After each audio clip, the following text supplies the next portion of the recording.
you have to buy real estate. I don't care how expensive it is, you have to buy it because if you think it's expensive now, wait 5 years or 10 years from now. We all say with real estate, we're going to wait until the bottom drops. Well, the bottom has dropped, what, three times in the last 50 years? In the grand scheme of things, right? You had the savings and loan crisis, you had the financial crisis. And then other than that, real estate's gone up, double digits over decades, many times. And it seems to be accelerating faster, right? Because when inflation goes higher, real estate keeps up with it. It's an asset that really goes up in value.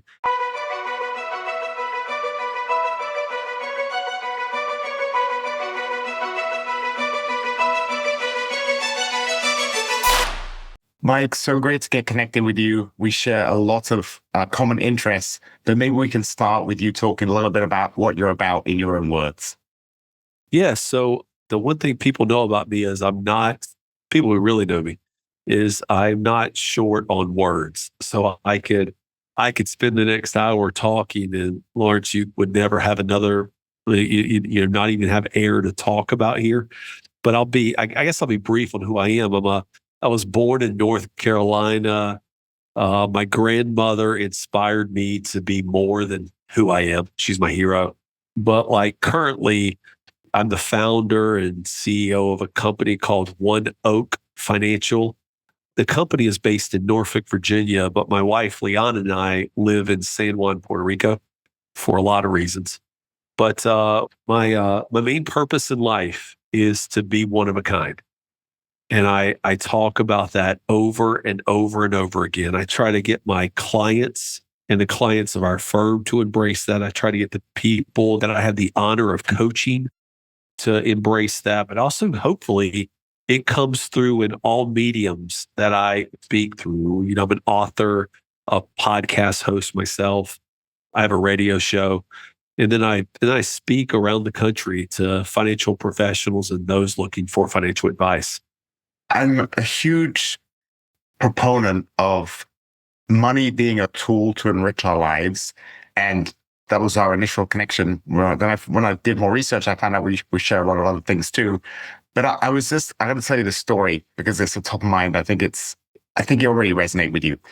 I was on vacation seeing my parents in Europe, and I was reading a book by Charlie Munger talking about a lot of his philosophies about money and life. And he's just such a wonderful author. And then I get back and I do a half marathon with my friend in Michigan. And Sunday morning, I go to church with him and his family. And I'm not a very religious person. The last time I was in church was with the same friend a year ago when I was also spending the weekend with his family. And the pastor's giving this talk. And he was talking about how everyone's struggling with inflation and life is so expensive. And one of the downstream effects of that is that people think that it's too expensive to have family. And it really brought into mind just the crossover intersection between the importance of finances. And I think that so many people have this, a lot of it comes from maybe they struggled when they were young and their parents imprinted this message that, to want to have wealth or rich people are evil. And then there's the other side of the coin where people sacrifice, they miss their kids growing up because all they care about is trying to make more money for this promotion that in the end doesn't even mean anything. But I think having a healthy approach to money and learning the tools that you're so passionate about teaching, just, we live in a game where if we learn the rules of the game when it comes to taxes or financial planning, we're going to be so much better off. So it was so interesting to me because, Charlie Munger's this financial guy and he's talking about all this life wisdom. And then I go to church in Michigan and it comes around to the same thing, like the importance of sound money and all these downstream effects of it. So we're living in a time where we've had the most inflation since the 70s, the last 2 years. So I think a lot of people are struggling. But yeah, I really love what you're about, your message. And maybe we could start with, I guess it's, you just said you want to inspire people to be one of a kind. And I agree too. I think it's so important to embrace our unique talents. But I guess, what are some of the common themes that people struggle with when it comes to their finances and not thinking forward to retirement and tax strategies and things like that? Yeah, well, the biggest problem people have with money is lack of education around it. The tax code is so thick in the United States that it is impossible for one person to be able to apply what is in that code to their life. But the main thing about taxes, Lawrence, is we taxes become a historical exercise for everybody in the United States, meaning that you go the whole year earning money. You have taxes withheld from your paycheck, or you pay quarterly estimates. In February, March, and April, you get some documents together that either come in the mail or from your HR department. You take them to a CPA who then takes numbers from those papers and put them on another piece of paper to reconcile and file them to the IRS. And everything that's being done with taxes is historical in nature. But see, the thing to get ahead with taxes and to be truly efficient in how much you pay, and this is where the wealthy have used the tax code to their benefit for a century, right? Is they don't start worrying about their taxes after the year's over. They start worrying about their taxes on January 1st of the year they're paying taxes. See, tax planning or taxes are the biggest expense you will ever pay in your life. Yet more people will worry about like the cost of an upgrade on an airline flight. They'll worry about like the inflationary cost of that, eggs went up to $8 a dozen and they worry about the small details because remember, the government has put a system in place where they profit off the revenue. The revenue they get is the taxes that you pay.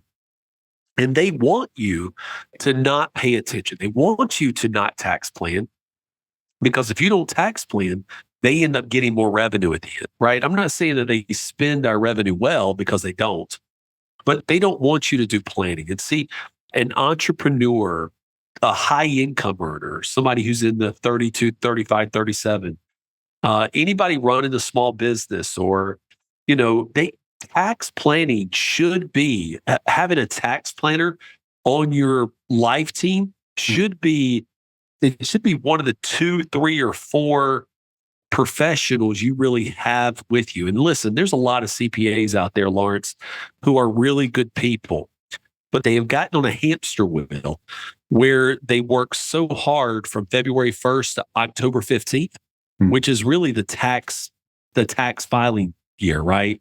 Because if you start on February 1st and you're trying to get everybody done by April 15th, but about half your clients extend out to October 15th. And so, a CPA is working 60, 80 hours a week from February 1st to October 15th, and then they take October 15th to February 1st off.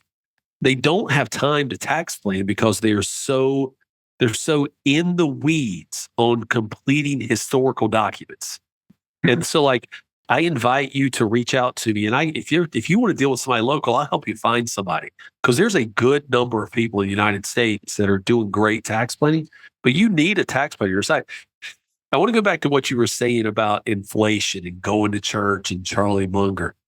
Most people don't know that Charlie Munger was the right-hand man for another famous investor, Warren Buffett.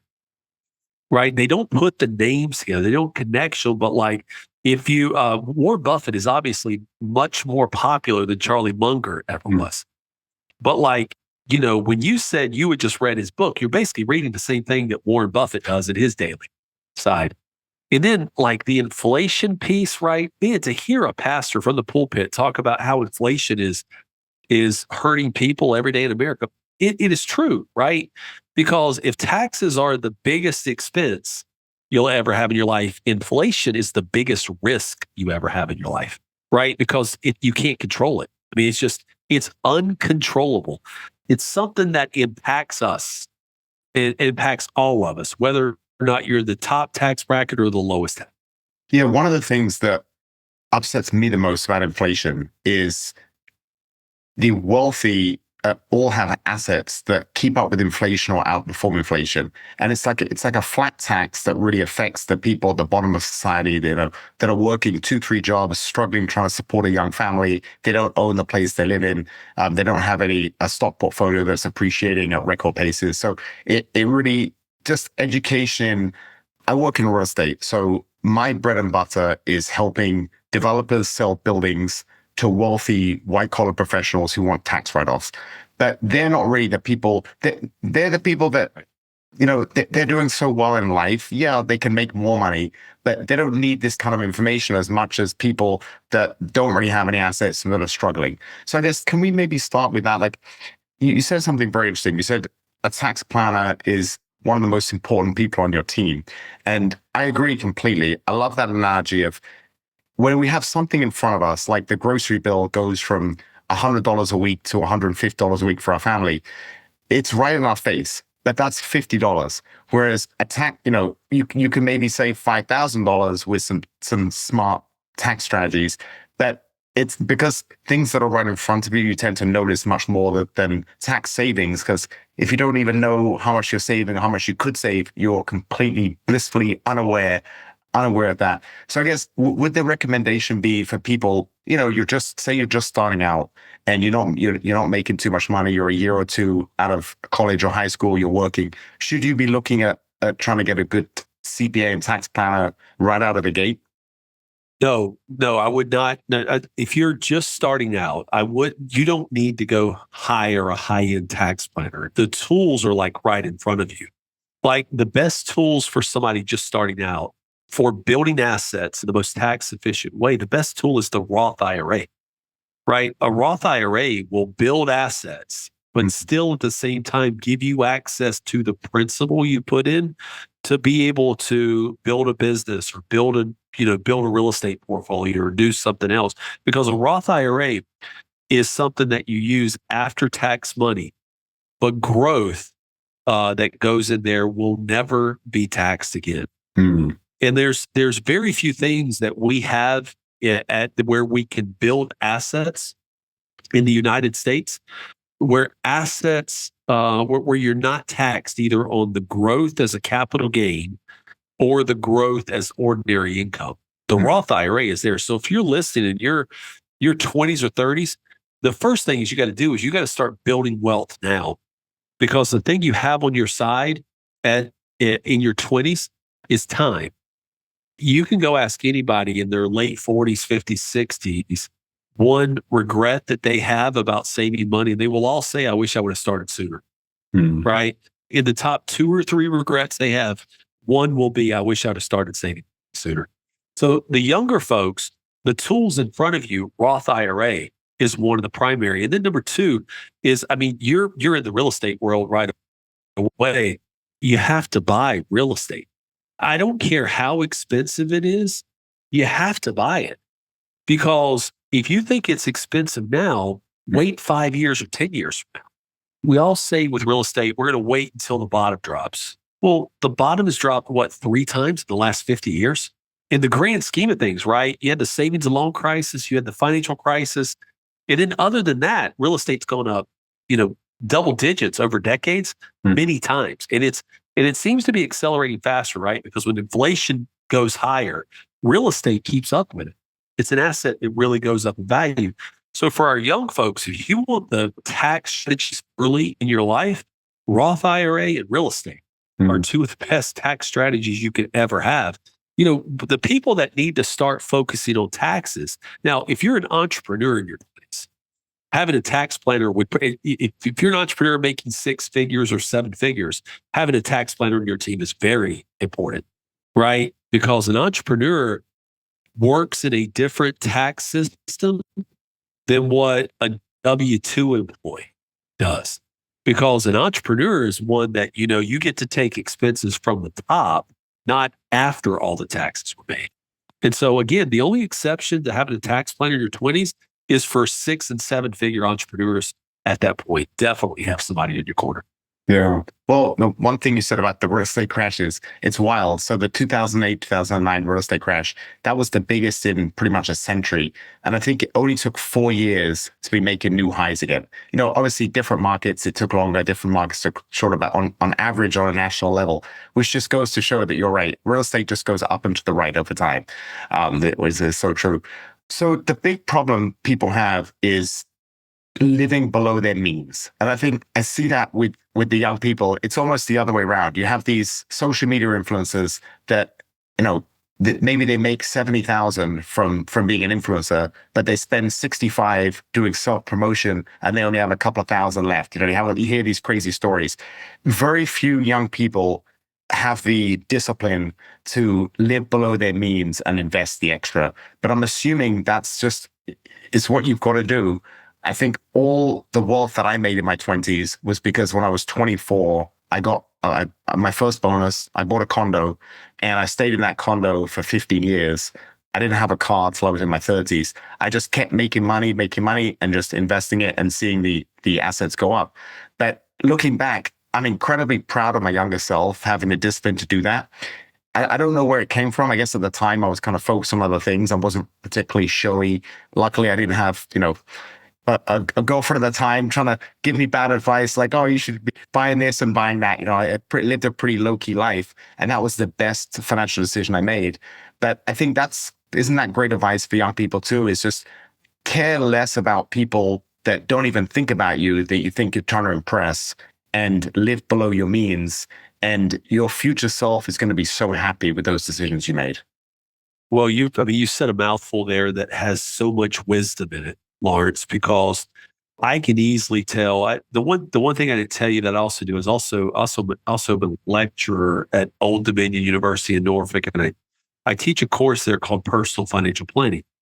Personal Financial Planning is a 6-week course that's meant for career learners and recent college graduates because it teaches like the principles of debt and budgeting. It talks about the philosophy of money, investment basics, playing defense in your life. That's the use of insurance the right way. Talks about tax planning, estate planning, and then building a plan for yourself. But on this budgeting course, right, that we go in on this course, we talk about percentages where people should try to live inside. The rule that you should have in your life is you should pay yourself first, Hmm. right? Anytime you get paid, whether you're a commission person, a small business owner, or an employee, you have to pay yourself first. And what I mean by that is pay your future self. Because if you live on every dollar that you earn, and listen, there's some people that are in financial crisis right now that are living on every dollar who are listening to this podcast. I want to encourage you is that you can find a way to these percentages in the future. It may take you some time, but boy, if you're just starting out, the percentages that you should live on are pretty straightforward. The first 15% goes to you. It goes to your personal self improvement, your future. It goes to building a dream and a life that is uniquely yours, and that is done through saving and investing. The next 50% is going to go to your fixed expenses, right? It's going to go to your home calls, everything it takes to live your life on a daily basis that is fixed every month. Then once you get out of that, the next 15 to 20% is going to go to variable expenses, right? It's going to go to, that eating out or that trip you take once a year. It's variable. And then the remaining, that is your margin.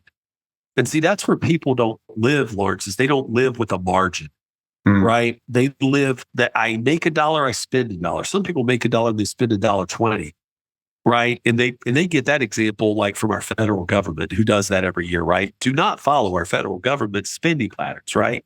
I mean, look where they are from a debt standpoint. You have to live within a margin. So pay yourself first, identify your fixed expenses, have your variable expenses, and then live with a margin. The margin allows you to create an emergency fund, right? That if something goes wrong, you have enough, right, to kind of care for yourself. And so, yes, you can try to keep up with everybody that's on Instagram and Facebook and TikTok, but you got to remember, like you are unique, and this is about driving pathways for yourself, for your life. I mean, people that are alive today in their 20s and 30s routinely, right? Just based off of, trends, they're going to live to be 100 years old, if not 110 years old, just based off trends that are there. Hmm. So trust me, your 70, 80-year-old self, your future self is going to thank you for living in margins when you're in the 20s and 30s. That's such an interesting idea that I've been thinking about. I was actually thinking about it last night. I was so grateful to my younger self for some of the smart decisions he made. And then I went through a pretty, you only live once phase from about 30 to late 30s. And I'm a little frustrated with that past self of mine. And I was just thinking last night, I was thinking, I really want to make decisions and choices the next few years that when I look back in decades to come, I'm so grateful I made those decisions. So I think it's such a you don't really think about it like that, but most people don't. But when you start to analyze decisions like, would my future self be happy I made this or unhappy? It's a really cool lens, I think, to see life through, and I think it makes a lot of big decisions pretty easy when you look at it like that. Well, the biggest risk that we all have in life is the future. It's the greatest unknown that's out there. We don't I mean, first of all, we're not guaranteed tomorrow, right? We can get an accident, right? We can get a health diagnosis that's tragic any day. And that's for any of us. So the future is the greatest unknown, but I'm telling you, right? The probabilities are that we are going to be there tomorrow. Mm. And then we're going to be there the next day. And eventually the probabilities go lower and lower the number of days you accumulate in life. But listen, a year from now, if you all of a sudden start living within margins in your life, right? Saying no to some things that in the grand scheme of things don't matter, right? If you start saying no, the ability to live you more unique, more one of a kind, right? To take that epic trip, that once in a lifetime trip annually, right? In the future, the reason people are able to do that is because they sacrifice somewhere along the way, right? Very few of us luck into wealth. Mm. We have intentionally planned to be at a point in our life where we can and that's through creativity. I mean, we all have the same amount of time in the day. We all have the same ability to generate money because of the system we live in. Those that have and those that have not, sometimes it's not because of a lack of trying. It's just a lack of being in the right place at the right time and never quitting, never giving up, Mm. right, on a dream. So many people give up right before they're ready for a breakthrough that it's somewhat infuriating sometimes when I see it, like when I'm coaching people or I'm helping people to a spot, they'll quit when they're right there, but they don't see that the finish line was just like over a hill. And because they couldn't see over the hill, they didn't want to go any further. Mm. Right. They just thought that hill was too much to go over. So, Lawrence, I mean, there's a lot of people out there who need more motivation and more they need strategies, right? That's ultimately what people need. They need strategies they can apply in their life to be able to relieve fear and anxiety, because when in the absence of fear and anxiety, you can do so much, for yourself from a financial standpoint, from a health standpoint, from an emotional well-being standpoint. And I know that's very easy for me to overgeneralize that, but it's so true, right? If we have somebody to talk to that helps us reduce fear and anxiety, if we can get a system in place that helps minimize that, we can live a one of a kind life. Mm. Well, what's it like when you're teaching these, young, I think you said postgraduate students or people Yeah. just starting out? Well, what is their mindset today? Because I know, I'm in my mid 40s and I have the concern that I share, I think your wife's in real estate. Is that right? I'm in real estate too. Yep. And I just think in 10 years, most of real estate is probably going to be on some type of blockchain. I think the amount of agents doing what I'm doing right now is going to be probably 10% of what it is today. I'm very aware that my ability to make money is going to change dramatically with all the changes we're living through. And I'm established, I have assets, so I know I'm going to be okay. But I would be very worried if I was 23, 24, just starting out, trying to get buy my first home soon, don't really have any assets, don't really have any equities, don't have rich parents to rely on. I would be very nervous. Like, what's their sense when you're talking to them about these kind of things, about their, the optimism for the future and their ability to survive? Well, we all have to be adaptable, right? And so, like the young folks that are coming in, the 20s, 30s year olds that I see come through our program, well, personal financial planning, you know, what I see is that there's a lack of basic understanding of numbers. Mm. I was just with someone literally earlier today who's got, you know, $50,000 saved Oh, wow. and is putting away $2,000 per month. They're in their early 30s, right? This doesn't sound like a lot of money, but we just ran some numbers. Like if you have 50,000, you're putting away 2,000 a month, you get a 6% return. Well, in 30 years, you have $2 million. Mm. But I said, look, I want to show you a change. And it's not going to be in what you currently have. It's not going to be in what you're putting away every month. I'm going to show you just like percentage return change. It's not going to be in the number of years, right? And I said, so if we change the return from 6% to 10%, we still 30 years, still 2,000 a month, still 50,000 saved. How much do you think you'll have? And they said about $2.5 million. And I was like, yeah, you would be really happy with that. They were like, yes. And then when I hit the button and I showed them that it was $4.5 million, they're like, how did that happen? You know, same amount starting with, same amount per month, same time period. And it's just 4% more return compounded over a 30-year period produces double the result. And see, that's what I think that young folks, they don't understand how numbers work. Listen, Lawrence, you and I can look back on where, like, let's take real estate, for instance. Let's look at where the real estate market was 25 years ago, because we're both old enough to remember that, Mhm. right? Home prices were 3 times lower, sometimes 4 times lower what they were today. Mortgage rates were 8.5%. Like as a percentage of debt to income, I bought my first house when I was in 2001, and it was a $82,000 mortgage at an 8.5% rate, and as a percentage of my income, it was 36% of my income.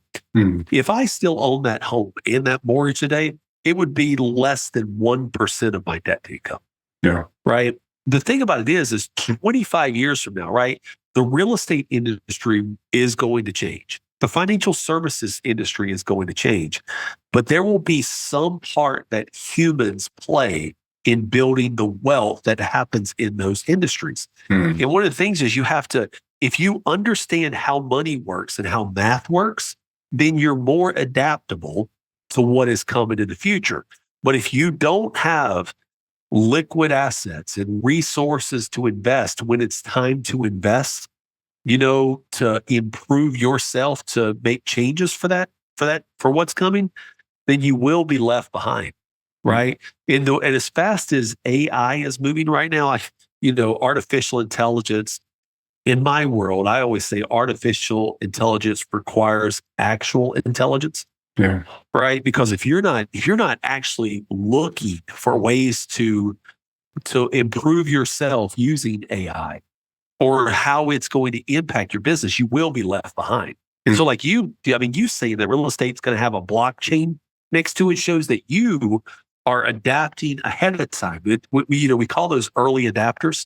You know, early adapters are the ones who add more commas to their net worth, more zeros to their net worth.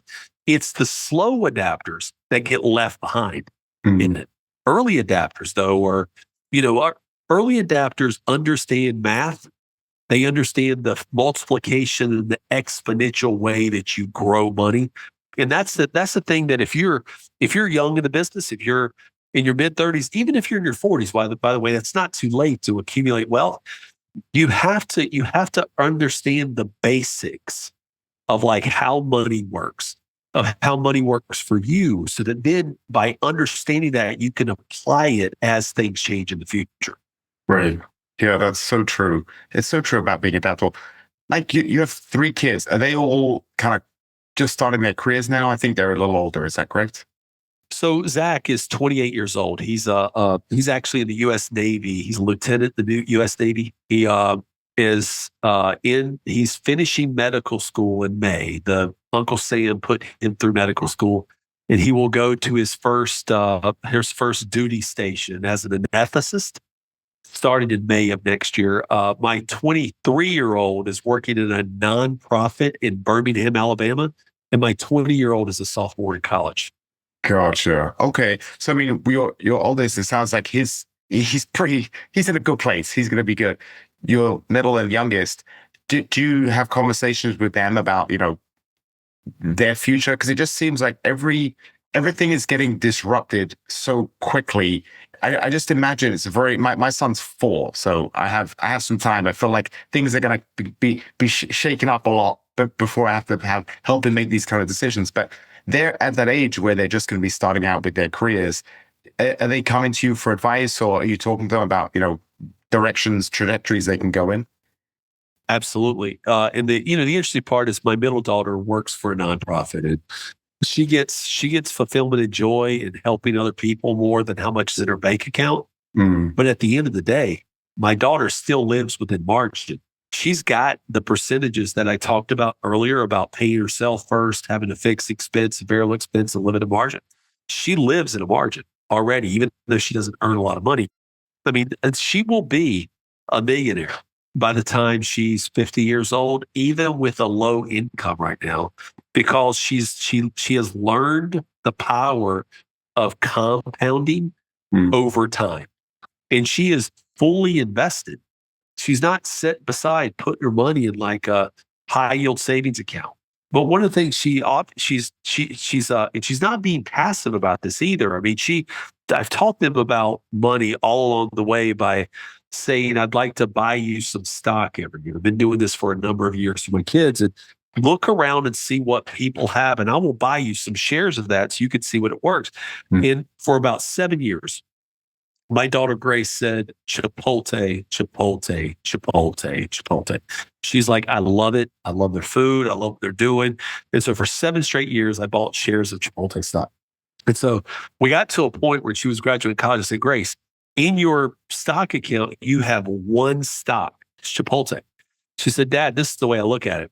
I've seen what it's grown to, and I am a Chipotle fan. I eat there.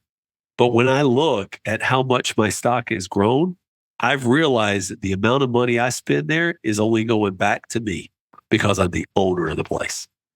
And I mean, this is wisdom coming from, like, at that time, it was a 21-year-old. Like, I eat where I own. That's And, my other kids had some other stocks along the way, but it was just it's a, like, and I'm like, I used, when she told me that one time, I was like, she gets it, mm, right? Or you have to diversify your investments, the more investments that you get. But while you're accumulating, as long as it's the right stock, right, in the right company, it's okay to go all in early on. It's okay to do that. Until you start to get to a balance that makes sense. Okay, now I need to diversify a little bit. She went all in on Chipotle stock, and it has benefited her greatly. Whereas she gladly walks her friends into Chipotle to eat, and she's got this feeling that I own this yeah. place, right? It's just my kids are awesome because they're all three different, yeah, but in their differences, they have adapted really some solid financial strategies that teach. My son is 28. He's in the military. He already owns two pieces of property. Wow. I That's mean, he's got one that's a rental. He has his personal, mm, and they're getting ready to rent their current home and go for their third home, all by the age of 28. Listen, I was never a huge like I own our commercial building in Norfolk where our office is located. I have a residential property and I have two residents. But like, to me, real estate was never huge as part of my portfolio. Mine has always been stocks and bonds and annuities, mm, right? Guarantees for the future, stocks and bonds for now. I've kept it pretty simple. So the real estate we own, stocks, bonds, and annuities, and really not a lot of bonds over the last 20 years, just enough for our liquid money. But like, I've been pretty simple. But what I didn't realize is that he heard me on the real estate over the year. Then he started doing his own research. And then when he was able to take out a mortgage, he heard me say, buy real estate early. And he did that. Now, my daughter, who's 23, the Chipotle girl, is saying, Dad, I'm ready to buy my first home. And she's got a plan already laid out, right? She wants to buy a townhouse with 4 bedrooms, right? She wants to rent the other 3 bedrooms out to 3 other girls who are her age, who will then pay the mortgage and pay the expenses of the place. And she's like, Dad, in my world, if I could do that, I live rent free, which means I can save that money for the future. Mm. And so, yes, yeah, I mean, my kids get it. That's incredible. So getting 4 bedrooms and renting three of them out to friends. One of my friends did that 20 years ago. I think the property in Chicago at the time was about 100,000. He did that. He lived for free. The three friends paid the mortgage, and then he still owns it now, rents it out, and it's worth over $1 million. And I think he's paid off the mortgage already. So it's just like you said, making smart decisions now and letting time work is awesome. But with your middle daughter, that's so funny about Chipotle because I just reread an old Warren Buffett biography I have talking about Warren and Charlie Munger. And that's one of the things he loves drinking his Cokes. And when he took a huge stake in Coca-Cola, he said he felt so good because he's drinking the company he owns. And, it's those little psychological tricks we can play with ourselves to make us feel better about, our lifestyle and our decisions. But the thing that's most impressive about that, Mike, for me is your daughter's so young and she has the discipline, like you said, to live within her means and to have those, 15% pays herself first.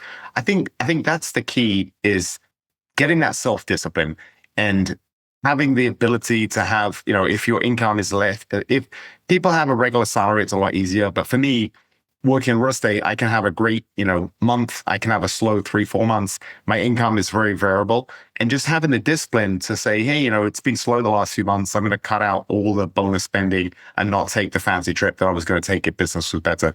And it's just living within your means. I've found as I've got older, it makes you feel so much better about yourself. And trying to pretend to be someone you're not to impress people that probably don't even care about the way you're living is just such a bad way to live life. And I guess I just see it with some of my friends where they seem to care about their image a lot more than I think their future self would like them to. Because there's that famous saying that when you're young, you care about what people think about you. And then when you get older, you realize that no one was even thinking about you in the first place. That is so true, right? If you could see, or if you could get into somebody's mind to see how much space you take up in their head, you'd realize it's very little, Yeah. right? Because we are individuals, humans by nature, are more consumed with like who they are and what their thoughts are. We are not taking up much space in anybody else's head. And so, and to be honest with you, right, that's been one of the great things about my wife and I moving to Puerto Rico, right? We're getting new friends, right? We have great friends back in Norfolk, Virginia, who we miss dearly, right? But our circle has always been relatively small because we have intentionally decided that there's like some core pillars in our life that we want to live by. Friendship being one, but it's not just friendship, it's deep friendship. And one of the things about coming to Puerto Rico is we're going out to eat mostly every night because the food is good here and it's not overly expensive to do it. But we're meeting some good people along the way. And what we're realizing is that although we are not 100% Puerto Rican, that we don't know the Spanish 100%, when you're authentic, people will actually gravitate to you. You will attract who you are by being who you are. And so the people that you try to attract by putting on like a show or putting on an image, you're attracting the wrong people when you do that. That's why I say be one of a kind, right? By being one of a kind, I mean be yourself because you will attract the people you are meant to attract. For some people, they may feel lonely, right, during that attraction phase. But boy, when you find, but by being lonely, that whole idea of loneliness in creating space, you're going to create space for the people that deserve your attention, right? Not the people who are fake, who are just there using you until they find the next great thing. The whole idea of being one of a kind. I've had somebody when I was on a podcast guest one time. He said, "Mike, if everybody is one of a kind, is anybody really unique?"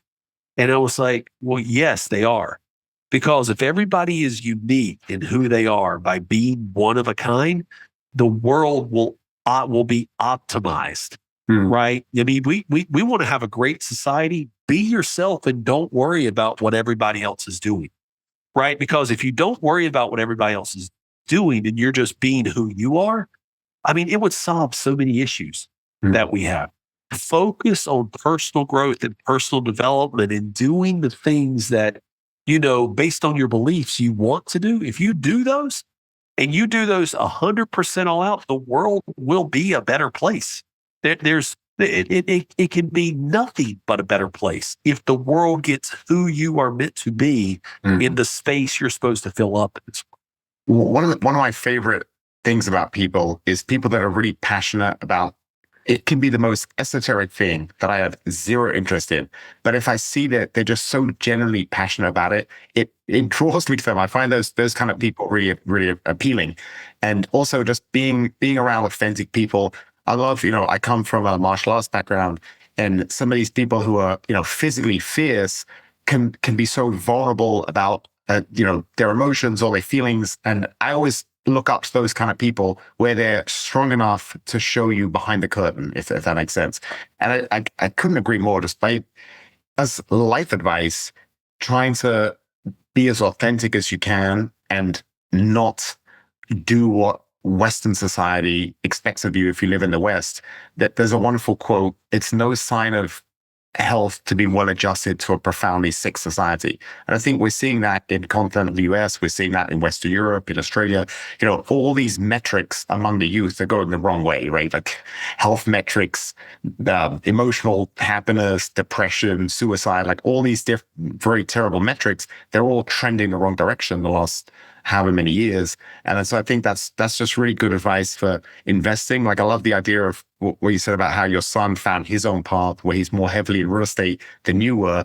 And, we've all got to find our own path, what we want to invest in. Your daughter, she's very, loves investing in Chipotle. I think that's so cool. One of the things that I'm very passionate about, and my wealth is very much tied up in real estate just because of my business and the decisions I made in the last decade. But I love the idea of Bitcoin in the sense, not that it's been a really good performing asset, but I love the fact that it's a vehicle for someone where if you live in Venezuela and you're struggling with crazy inflation and you don't have access to a lot of ways of getting out of the currency, for instance, Bitcoin is a way that you can invest in this asset that's not only performing well, but it's also a form of financial freedom. So like for me, that I love investing in Bitcoin because it's not just that it's going up and to the right, just like real estate. Like a lot of assets are doing very well, but I'm investing in something that I love the freedom aspect that it provides to a lot of people around the world that are unbanked. So I think that's really good advice for investing and really good advice for life. Is just be one of a kind. I really love that.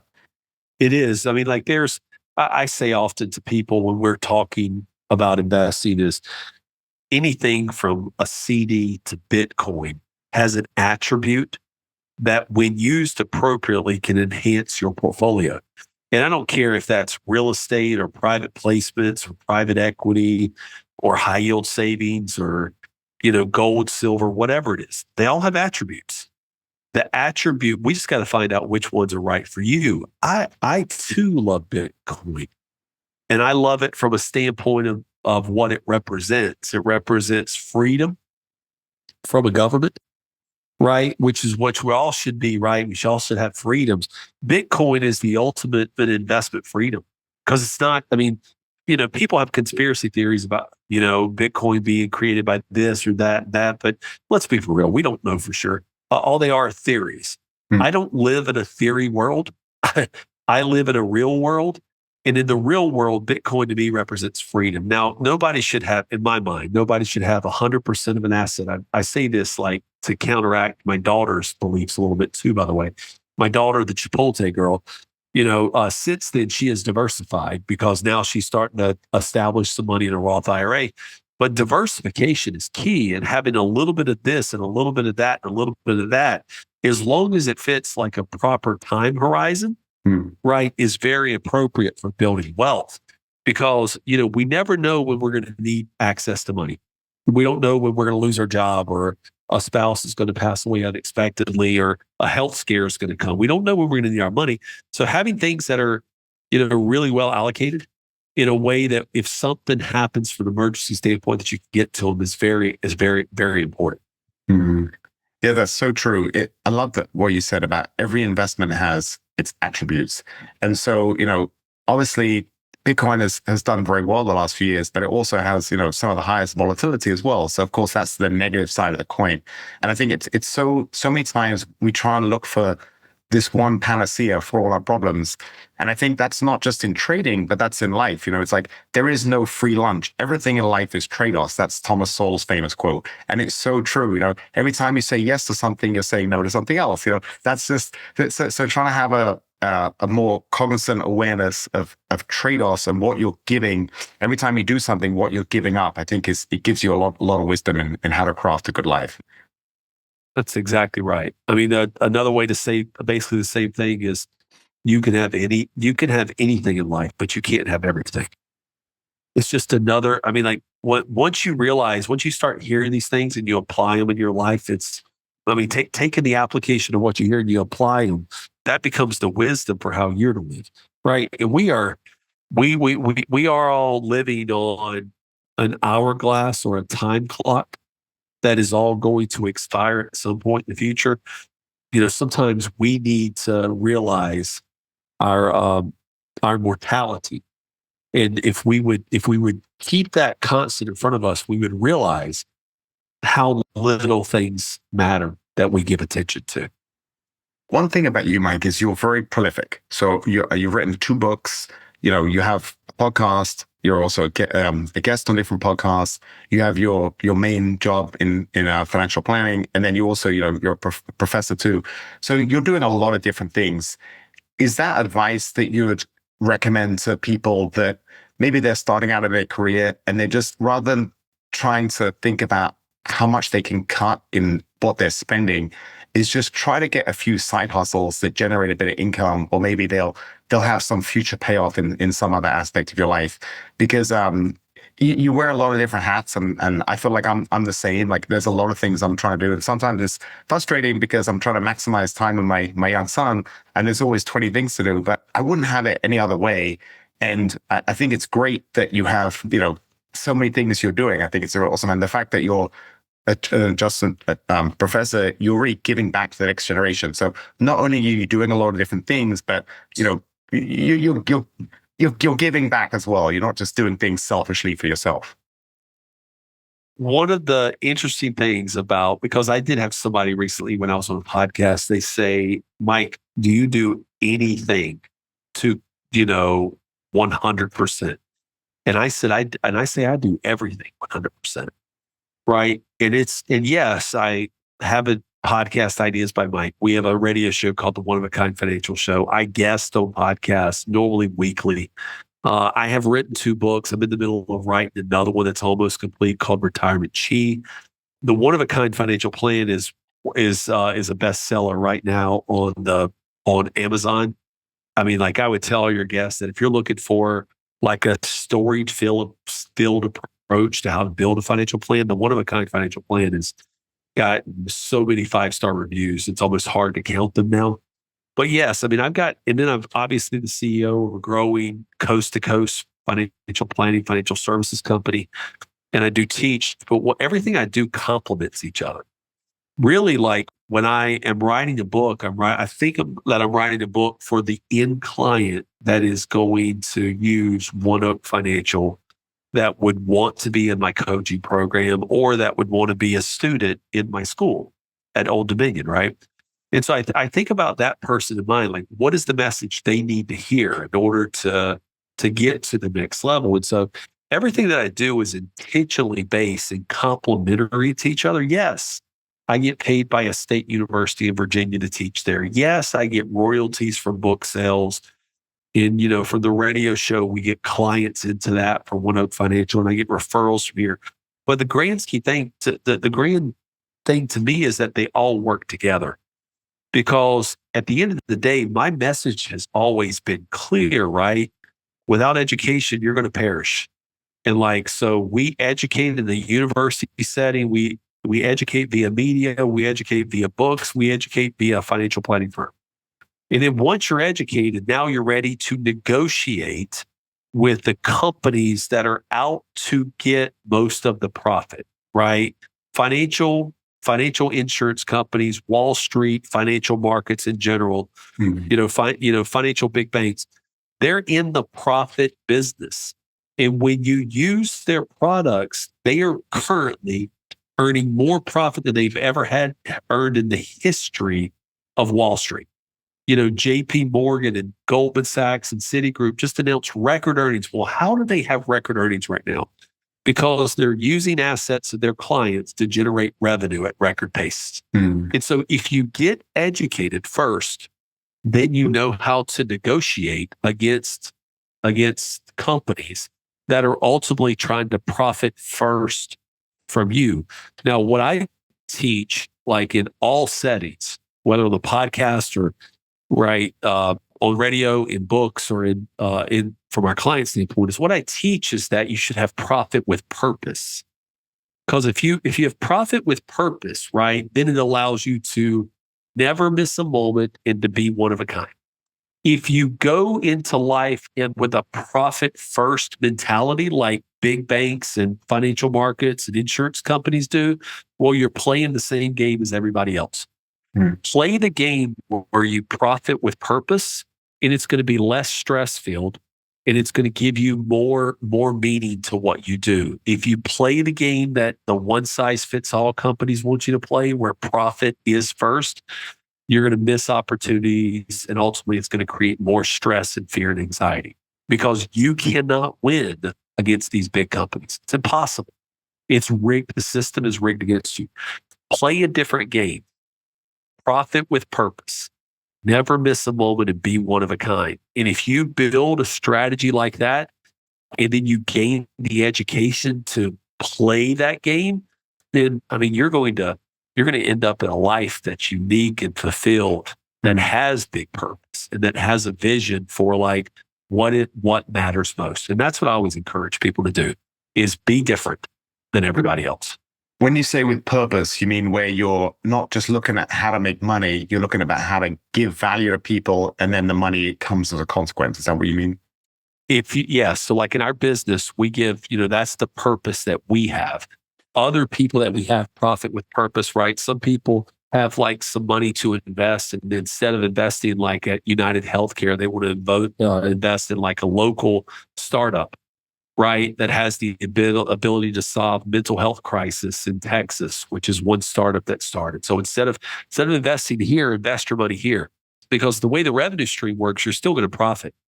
Instead of investing at JP Morgan Bank earning 2%, right? Invest in a real estate fund that builds affordable housing for people in inner city Cleveland. And instead of earning 2%, you're going to earn 8%, right? Instead of investing in NVIDIA stock, instead of investing 100% in NVIDIA stock, get some NVIDIA stock, but also look at how you can diversify into other either startups or other entities out there. That's what I'm talking about, profit with purpose.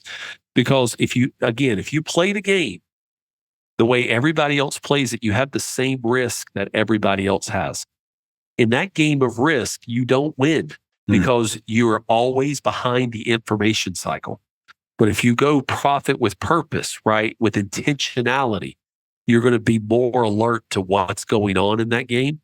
And because you're more alert and you're playing a different game than everybody else, you're going to win more than you lose in life. I absolutely love that. Do you have some thoughts on, things like, I think NVIDIA's at all-time highs, pretty much, the biggest stock in the index. Bitcoin's pretty much all-time highs, gold and silver. A lot of these things are looking expensive, but I don't see it like they're expensive and there's going to be a big correction. I see it as the dollar has lost a lot of its purchasing power, so it makes everything look more expensive than it is. So if you price the Chicago housing market in terms of gold since 2008, it looks incredibly cheap right now. They're giving houses away because gold's done so well and the dollar has lost a lot of purchasing power against gold. So for me, when I look at where things are, I'm not super worried about a correction. I think a lot of these things are going to do very well. But I just wondered if you had any thoughts on that. I know this isn't a podcast of financial advice, but I'd love to pick your brain. Well, a correction will happen. It's just a matter of when it happens. The correction is not now. I mean, at the time we recorded this podcast, right, the federal government is shut down, right? But the markets have continued to move forward despite, right, those number of peoples and the uncertainty that's coming from the political side. Yes, when you look at like the dollar being devalued by 10% already in 2025, and when you look at like Bitcoin being within a small fraction of its all-time high, right? Less than 1% of its all-time high. When you look at the stock market touching its all-time high almost daily. But then when you realize, when you dive deeper into what those numbers really mean, the stock market, every stock that's listed in the S&P 500, it's not at its all-time high. There's a few winners in this game that's happening right now, and they're big companies driven toward what game we're going to be playing 5 years from now or 10 years from now, not the games that we were playing 10, 15 years ago.